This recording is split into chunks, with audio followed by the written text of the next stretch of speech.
Название Дзурдзук. Дурдзук. Цурцук. Царца. И так далее. Несомненно, относится к одному из штатов страны Галга.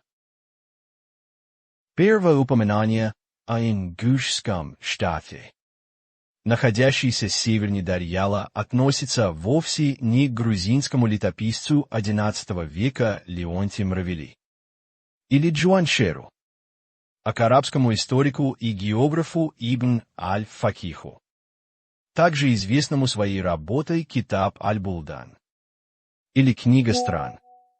В книге «Эктор Ориенталица» 1979 году. В 33-м томе подтверждается данный факт. Первое упоминание о дзурдзуках сделано арабом Ибн аль-Факихом. Первая половина X века. В связи с событиями VI века.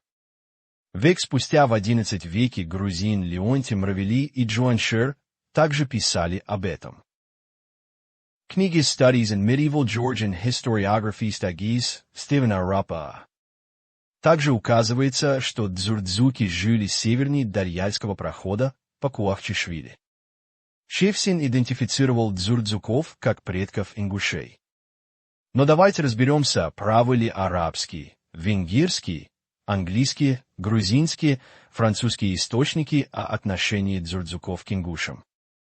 Были ли именно ингуши обозначены как дзурдзуки на центральном проходе, напротив русской крепости Владикавказ? Да, несомненно, были. И эти сведения сохранились и на французских, и на грузинских, и на русских военно-топографических картах. До XIX века включительно. Более того, на этих картах обозначены и 3 штата страны Галга, оставшиеся до XIX века включительно. Глигвети, Дзурдзукети, Кистяти. Чечня же обозначена совершенно отдельно на севере Сунжи. Ингушел. Смотрите карты и делайте выводы. Вас пытаются ассимилировать и стереть с лица земли. Грош вам цена, если предадите своих предков, стоявших против Орды и ее сателлитов. И да покарает вас Аллах и в этой жизни, и в будущей.